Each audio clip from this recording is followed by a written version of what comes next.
Maintenant, on va voir si vous êtes prophétique. Qu'est-ce qui vient maintenant?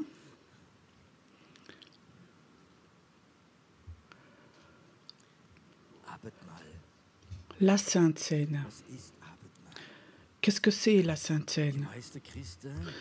La majorité des chrétiens, même les chrétiens de nom, savent ce que c'est la Sainte Seine. À l'Église catholique, il n'y a malheureusement que des hosties. La majorité des chrétiens prennent la Sainte Seine. Il y en a qui savent, c'est très important, tu peux être béni. Puis, tout de même, dans la Sainte Seine, il y a quelque chose qui a glissé de traditionnel. Il n'y a rien d'autre où il y a plus de tradition qui est rentrée que dans la Sainte Seine. Quand je suis devenu chrétien, nouveau converti dans mon église, je savais que la Sainte Seine, c'était quelque chose d'important, mais je sentais déjà en tant que bébé chrétien, c'est devenu un rituel.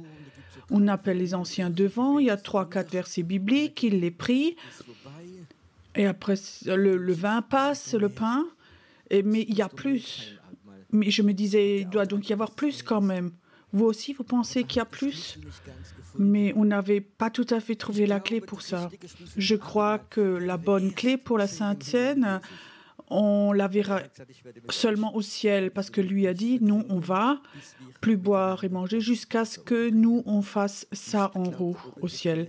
Et je crois que là, en haut, ça va être la dernière révélation de la Sainte Seine, où on va vraiment le comprendre, 100%. Là, en bas, c'est que petit bout, et le Saint-Esprit veut toujours nous donner des révélations. Ce matin, je voudrais juste donner une révélation de la Sainte Seine. Pour moi, la Sainte Seine, c'est la communion avec le Seigneur. Mais le mot communion est parfois difficile à comprendre, on ne comprend pas bien. Je me rappelais ce matin, dans notre église, on avait une jeune fille très gentille, chrétienne. Je sais que son cœur, le désir de son cœur était d'avoir un copain.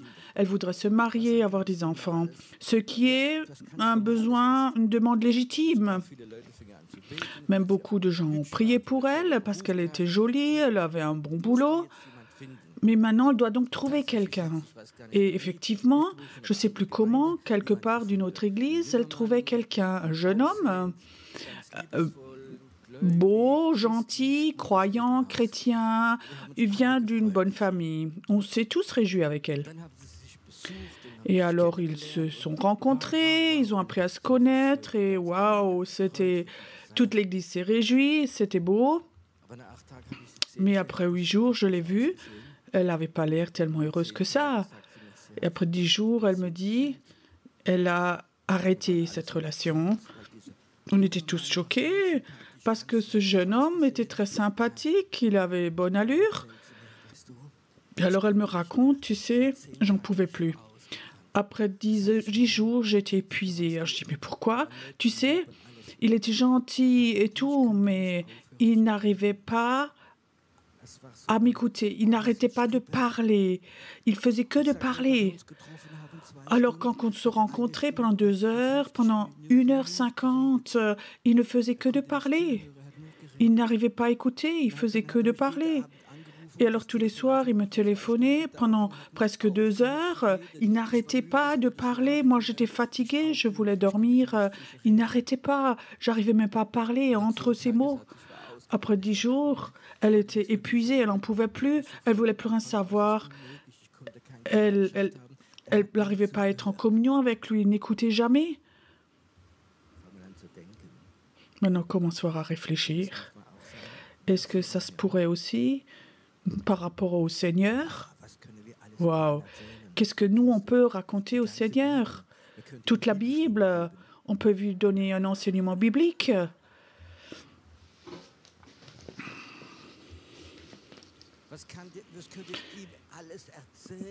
Qu'est-ce que nous, on peut tout lui raconter qu'il ne sait pas? Est-ce qu'il sait tout de toute façon? Est-ce qu'il connaît ton cœur? Et qu'est-ce qu'on lui raconte tout? Tu sais, j'en sais un peu parce que de temps en temps, j'avais des gens en cure d'âme et je me disais, waouh, tout ce qu'ils peuvent raconter. Parfois, je disais aux gens, oui, maintenant, vous voulez raconter?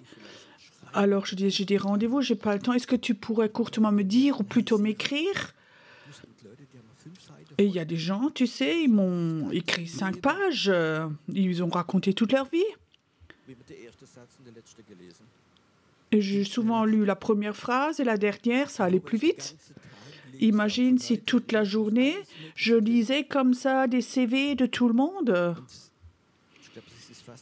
Je crois que c'est presque une maladie chez certaines personnes qu'ils ont ce besoin de tout raconter, de raconter tout ce qu'il y a en eux. Et ça, c'est pas de la communion. La communion, c'est un échange et ça n'a pas toujours besoin d'être des paroles. Je sais quand mon papa, il se réjouissait toujours quand il était âgé, aussi vers la fin de sa vie, quand je venais le visiter. Je lui demandais toujours, je peux t'apporter quelque chose? Non, non, j'ai tout. Quand tu es là, je suis tellement content. Et tu sentais, quand je venais, je m'asseyais, je buvais une tasse de café. J'avais plus tellement de force pour parler, mais il était heureux. Mon fils est là, mon fils est là. Et parfois, je le regardais aussi, je disais, comment tu vas? Et je voyais qu'il allait pas bien. Mais je voyais que la communion, ça c'était important, que je sois juste là. Et souvent, il faut qu'on comprenne des choses humaines pour comprendre Dieu. Dieu se réjouit quand tu viens. Dieu se réjouit quand tu veux être en communion avec lui. La Sainte Seine, c'est pas que nous allions chez Dieu et nous lui raconter tous nos problèmes. Comme la vie est terrible, comme la voisine est terrible, ou le conjoint, les enfants, tout ce qu'ils font. Ça, c'est du stress. La Sainte Seine, c'est d'être en communion avec lui. Ça veut dire d'arriver à un moment où tu deviens tout calme, où ce qui est humain, tu l'enlèves pour comprendre le spirituel, le divin. Avec notre tête humaine, on ne peut jamais comprendre Dieu. Il faut qu'on enlève ce qui est humain et qu'on arrive au niveau du divin. D'enlever ce qui est humain, ça veut dire arriver à aller dans le calme. Et je sais que c'est très difficile d'arrêter, de penser et surtout de parler. Devenir tout calme, se calmer, d'être en communion, d'être heureux et d'être dans la paix de Dieu, de savoir qu'il y a un Dieu qui sait tout, qui te connaît de 100%, de venir chez lui. J'ai pas l'impression que j'ai quelque chose à te dire. Tu me connais, je viens seulement dans ta présence pour venir dans ta paix. Nous vivons dans un monde où tout est de plus en plus vite, tout est plus compliqué et notre société de consommation, c'est toujours plus vite et les gens sont toujours occupés, toujours online, toujours sur leur portable, ils sont toujours joignables, leur tête n'arrête pas de tourner, de réfléchir et alors ils disent « Dieu me parle ». Moi, je te dis, c'est presque impossible. Je me rappelle encore cette histoire de Bob Mann qui me racontait. C'était pendant un culte. Il n'avait pas toujours 70 ans. Il venait devant cet homme et il dit « J'aimerais avoir le baptême de l'esprit, parler en langue ». Mais il ne connaissait pas le passé de cet homme. Alors il prie pour cet homme. Ce qu'il ne savait pas, cet homme... Il y avait déjà 30 personnes qui avaient prié pour lui. C'était quelqu'un de très intellectuel et il réfléchissait, il faisait que de réfléchir. Il ne recevait jamais rien. Et il venait chez Bob Mann et alors il tombe cet homme et il était un peu mal positionné et il tombait avec sa tête sur le coffre d'un accordéon. Et c'était assez pointu. Il est tombé et ça faisait bang avec sa tête contre ce coffre d'accordéon et on entendait vraiment un gros bruit. Il s'assied après et après il fait kalabachokala.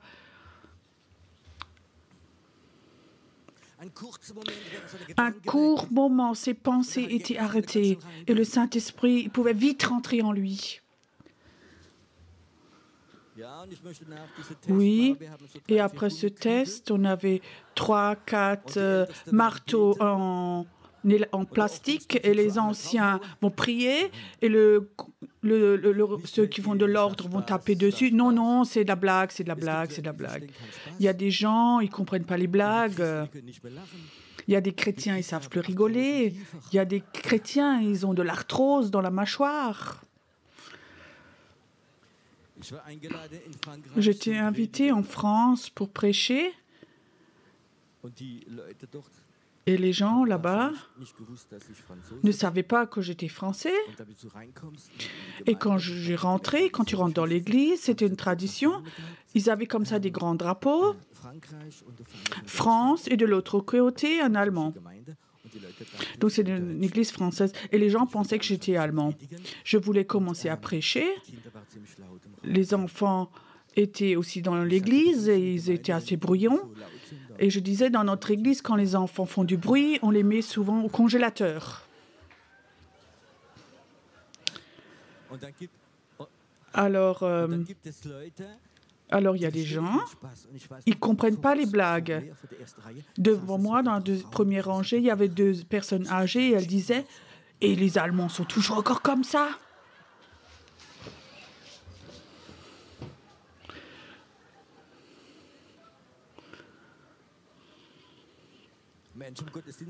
À la fin du culte, il y a une dame qui venait. « Oh, vous parlez bien français !» Je ne lui ai pas dit que je suis français. Ok, ça c'était pour le marteau en caoutchouc. C'était une blague. Mais parfois j'ai l'impression ce serait bien que s'il y avait comme ça des marteaux en plastique spirituels. Online, on l'enlève, boum, on tape dessus et on va dans la paix de Dieu. Je crois que ça aussi, c'était une expression qu'on avait à l'époque, qu'on avait exagéré sans doute, c'est le repos de Dieu, le repos de l'esprit, où on priait pour des gens, ils sont tombés. Parfois, c'était aussi c'était pas un jeu charismatique. Et ils étaient là et on disait que c'était le repos de Dieu, se reposer dans l'esprit. Et je disais, moi, quand j'ai vécu, où Dieu parlait, où on allait comme ça dans le repos de Dieu. Plus tard, après, ça allait dans une mauvaise direction, tout ça, mais c'était un bon temps, ce repos dans l'esprit, d'aller dans ce repos. Pour moi, c'est beau quand les gens chantent et dansent dans la louange, cette joie dans cette cour extérieure, mais il y a aussi une cour intérieure et le lieu saint est très saint et le lieu très saint où on ne parle pas, où il n'y a que Dieu qui parle. Le haut prêtre pouvait une fois dans l'an rentrer et il n'avait même pas le droit de parler, sinon on serait tombé mort. Et ça, c'est l'endroit où Dieu parlait. Quand Jésus est mort, dans le temple, le rideau s'est déchiré du haut en bas. Ça signifie, nous, on a le droit d'aller dans le lieu très saint. Amen. Chacun qui est né de nouveau a le droit d'aller dans le lieu saint. Le rideau est déchiré. Mais parfois, nous sommes tellement occupés que nous vivons toujours dans la cour extérieure et on prie dans la cour extérieure, on chante dans la cour extérieure. Parfois, on rentre un peu plus dans l'onction et c'est beau. Oui, j'ai senti l'onction, j'étais dans le lieu saint, mais on n'était pas dans le lieu très saint. Le lieu très saint, c'est un endroit où tu ne parles pas, où la présence de Dieu est là, où Dieu est. Et ça, c'est l'endroit où les appels sont libérés, où les miracles se passent, où Dieu parle, pas superficiellement, mais très profondément. Et ça, c'est quelque chose que nous avons perdu. Beaucoup d'églises, beaucoup de programmes d'église sont là pour la croissance de l'Église peut être plus belle, plus forte, mais ça, c'est quelque chose qui ne me satisfait pas. Une Église forte, ce n'est pas quelque chose qui me satisfait. C'est la paix me donne une satisfaction. Il y a un mot comme ça, c'est d'aller dans la paix de Dieu, et ça, c'est une bénédiction. Et il y a aussi une malédiction. Tu sais comment s'appelle cette malédiction? Dieu l'a dit lui-même dans son peuple quand il était fâché, et Dieu disait, cette malédiction, vous n'allez plus aller dans mon repos. Tu sais, cette malédiction me fait peur. Pourquoi Dieu était tellement fâché? Parce qu'il avait fait quelque chose, le sabbat, pour que ses enfants peuvent venir à lui, qu'ils arrêtent de travailler, de faire, simplement pour venir dans sa présence, dans communion avec lui. Il voulait avoir la communion. Et Dieu a appelé. J'aime cuisiner, je suis un cuisinier de hobby. J'aime cuisiner parce que j'aime gâter les gens. Et j'aime inviter les gens et de cuisiner quelque chose de bon. Peut-être c'est ça à voir avec mon âme un peu française, mais je crois aussi de servir. J'aime cuisiner. Il y a quelque chose, donc c'est quelque chose d'important pour moi. Peut-être beaucoup d'entre vous, hommes ou femmes, vous connaissez ça aussi. De temps en temps, vous aimez cuisiner, gâter quelqu'un. Maintenant, imagine quelqu'un que tu connais, que tu aimes. Tu dis oui, dimanche, la semaine prochaine, j'aimerais t'inviter, je vais cuisiner pour toi. Alors, tu fais un beau repas. Tu as réfléchi plusieurs tables, qu'est-ce que tu peux faire? Qu'est-ce qui est en toi? Alors, tu planifies, tu cuisines, tu prépares tout, tu dresses la table. Et tout d'un coup, tu as un appel. La personne dit, désolé, j'ai autre chose à faire, je ne peux pas venir. Ta joie descend un peu, là. Oui, tu as appris à pardonner. Tout est OK. Tu l'invites une deuxième fois. La deuxième fois, 5 minutes avant le repas, elle décommande la personne. Tu l'invites une troisième fois? Mais Dieu est patient. Dieu a encore invité son peuple à venir, et encore appelé, et encore appelé, et encore invité. Venez dans mon repos. Mais ça ne les intéressait pas. Il y avait tellement d'invitations qu'après que la colère de Dieu est venue. Et il disait, vous n'allez plus aller dans mon repos. Tu sais, les gens qui ne vont plus dans le repos de Dieu, de façon humaine, ils vont en psychiatrie, ils se suicident, ou alors ils deviennent dépendants de tablettes, médicaments. Et ça, c'est quelque chose de terrible. Ça, c'est pas la paix de Dieu, le repos de Dieu. Dieu a invité les gens à aller dans son repos. Et la Sainte Seine, c'est d'aller dans son repos, d'aller dans sa communion.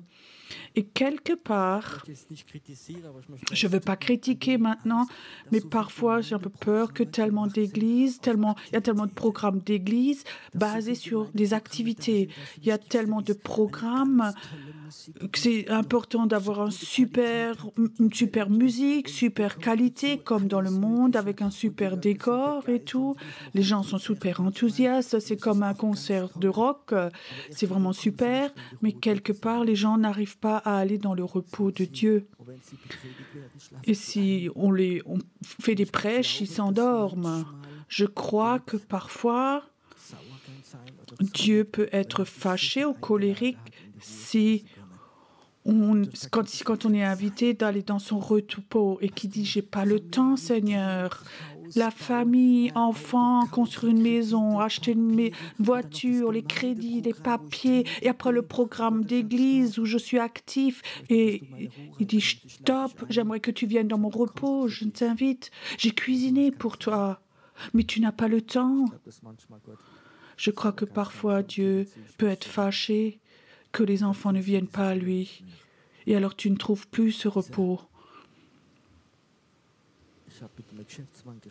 J'ai parlé avec un homme d'affaires, j'arrivais pas à croire, et après j'ai fait des recherches, et effectivement c'est juste, tu sais, surtout les managers, quand eux reçoivent leur infarctus, souvent c'est dans les 2-3 premiers jours de leurs vacances. C'est donc pas logique, si. Et donc, leur moteur tournait à 2000 à l'heure et maintenant, il faut des vacances, ils s'arrêtent.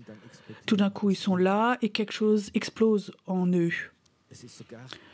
C'est même conseillé au niveau technique quand tu vas sur l'autoroute avec ta voiture et maintenant tu roulerais 300 km à 220 à l'heure. Tout le temps, tu roules et alors tu vas sur le parking, tu éteins ton moteur. C'est là où le risque est le plus grand que le moteur se casse parce que le circuit de l'eau ne fonctionne plus et alors il surchauffe. Et parfois, j'ai l'impression aussi que chez les chrétiens, ils roulent toujours à 200 à l'heure. Ils n'arrivent plus dans ce repos de Dieu. Pour moi, c'est très important dans ma vie. C'est même la chose la plus importante. Ce n'est pas le ministère. Je me réjouis aussi, comme hier ou cet après-midi, qu'il y a double de personnes et les gens sont venus et sont bénis, guéris. Il y a des paroles prophétiques et des miracles. Il y a des conversions. Je me réjouis comme un petit enfant. Mais je peux te dire, le repos de Dieu, c'est plus important pour moi. Le repos de Dieu, d'avoir du temps à aller dans son repos. Moi, je ne pourrais pas non-stop être là et faire et prier cela, mais j'ai besoin de ces temps où je vais dans le repos de Dieu. Hier soir, Susanna m'a parlé. Tu sais, elle disait, j'ai pris des vacances et tous les soirs pour être là, pour faire la technique. Et alors elle me dit hier soir, tu sais, j'allais tous les jours mieux et sur la base, j'aimerais bien continuer en fait. Et je suis honnête, moi je pourrais, quand j'ai ces temps de repos, j'aimerais bien 40 soirs, tous les soirs, je pourrais prêcher. C'est tout à fait dans mon cœur et corporellement sera pas problème. Mais entre eux, j'ai besoin de temps où je vais dans le repos de Dieu. Sinon, je remarque, je suis hyperactif. Bouquet, ça peut faire peine. Je reviens à la Sainte Seine, c'est la communion avec Jésus. C'est un moment où tu es en communion intensive avec lui au travers de sa parole, de son sang. Et c'est important de ce moment d'aller dans le repos, d'être tranquille. Quand tu vas à la Sainte Seine, arrête de parler, même avant, arrête de parler. Seigneur, j'ai besoin encore de ceci, cela, et mon fils, et j'ai besoin de ceci, mes enfants, et tu viens là devant, et tu as raconté plein de choses au Seigneur, peut-être qu'il est KO. Moi, je m'enfuirais en courant. Si tout le temps, tu me racontes tous tes problèmes, soit j'achète des bouchons pour les oreilles ou je m'en irai. Vous comprenez cela? Et tu sais, le Seigneur se réjouit d'être en communion, de que tu viennes à lui sans rien demander, sans condition, sans lui raconter quelque chose qu'il sait de toute façon, de dire juste Seigneur, j'aimerais venir être en communion avec toi. J'aimerais me rappeler que ceci, c'est ton sang que tu as versé pour moi. Ça, c'est ton corps qui a été brisé à la croix pour moi. J'aimerais venir avec cette attitude de reconnaissance. J'aimerais venir chez celui qui est crucifié, veut être en communion avec lui. C'est ce que je souhaite ce matin, qu'on ait ce temps où toute atmosphère de stress s'en va. Dans la Bible, il y a souvent cette parole et je l'aime. Je me sens, Dieu voudrait que tu te sentes à l'aise. Bienheureux celui. Tu crois que Dieu nous a fait pour être stressés? Est-ce qu'au paradis, il y avait du stress? Il y avait des bouchons? Tu comprends? Est-ce qu'il y avait des contrôles de radar? Et ce stress, à 1 heure, il faut qu'on mange? Non. Au paradis, il y a une grande détente.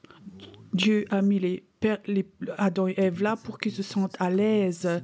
La Bible dit, Jésus a dit, il est venu pour nous guérir, pardonner nos péchés, nous accepter et pour nous restaurer. Ça veut dire quoi? Restaurer, ça veut dire nous faire revenir dans notre originalité à la conception. Dans l'esprit, c'est capable d'être comme au paradis. Pour moi, le paradis, c'est pas d'être mort au ciel, c'est quand je suis en communion intensive avec Dieu. Là, mon esprit est au paradis. Et aussi longtemps que je peux arrêter mes pensées et aller dans le repos de Dieu, ça c'est aussi un bout de paradis où la restauration se fait en nous. Peut-être que je suis démodé, mais j'aimerais revenir au repos de Dieu. Moi, j'aimerais parfois ces cultes stressants, les déstresser, et que les gens vont chez eux, disent « Waouh, je suis arrivé chez Dieu, je suis détendu » et de ne pas passer encore un programme et encore un programme. J'étais dans la présence de Dieu et tout stress est parti. Je suis complètement heureux. Ça, c'est pour moi le culte. Ça, c'est le désir de mon cœur tout au fond. Et nous allons fêter la Sainte Seine ce matin. Et j'aimerais la fêter tout simplement. Personne n'a besoin de venir et dire ces mots, mon corps brisé, et il faut que tu te contrôles, mais tu es devant Dieu. Et tu dis, Seigneur, j'aimerais me sentir à l'aise. Il y a un vieux chant que j'aime beaucoup, la paix de Dieu remplit ma vie. Ou la tempête de tout ce qui est là, tu veux avoir la paix. Et alors ce refrain qui dit « En moi, bienheureux, je me sens bien dans le Seigneur, je me sens bien dans le Seigneur. » Et ce matin, j'ai dans mon cœur le désir qu'on n'ait pas une sainte de stress stressante, sans stress. Nous n'allons pas prier. Nous allons apprendre à être en communion. On va chez le Seigneur, celui qui a donné sa vie, qui a versé son sang et donné son corps. Et on va avec cette attitude de remerciement. On va chez le Seigneur. Peut-être tu dis, je sens même rien maintenant. Ça peut être possible. Il faut qu'on apprenne de nouveau à déstresser, à méditer de nouveau, à s'attendre au Seigneur. Les chrétiens ont perdu de s'attendre au Seigneur, alors ils vont chez la cure d'âme, veulent avoir la prière pour de nouveau avoir des forces. Pierrot, tu peux de nouveau prier pour moi que j'ai des forces. Mais il faut s'attendre au Seigneur et tu recevras de nouveau des forces que tu voles comme un aigle. Tu comprends? C'est toujours ces raccourcis, ce n'est pas toujours chez Dieu. Il faut qu'on prenne de nouveau l'original. Jésus, j'aime ta présence, ton repos. J'aime quand ta présence est de plus en plus proche de nous et je sens ta paix. Seigneur Jésus, tu vois tes enfants ce matin, ils ont soif. Ils ont soif à être à ton cœur, près de ton cœur, où il y a la paix qui coule. Ils ont soif à aller à cet endroit où il y a le repos. Pas de venir vite. J'aimerais que tu leur rendes de nouveau la clé et quand ils rentrent chez eux, qu'ils savent de nouveau où est cet endroit. Ils trouvent la paix et le repos.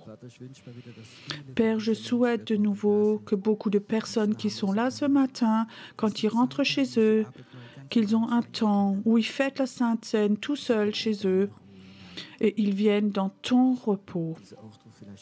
Cet endroit où peut-être où toi seul tu veux parler, où toi tu veux nous dire quelque chose. Ne pas nous répondre à nos questions, mais ce que toi tu voudrais nous dire. Merci Seigneur ce matin que des anges viennent ici et ils viennent à cet endroit du repos, de la paix. Et ils protègent ce matin cette atmosphère ici. Au nom de Jésus, nous allons fêter la Sainte Seine, rester dans le repos, dans le calme, et on va sans doute après faire une pause. Et plus tard, il y aura encore un message. Merci Seigneur pour ta présence. Et j'aimerais dire ce matin, prenez-vous le temps. Ce ne sont pas les soldes, mais c'est la table du Seigneur. Il y a assez pour tout le monde. Ne courez pas tous devant, que devant il y ait 50 personnes en même temps, mais va devant. Tu es invité à la table du Seigneur.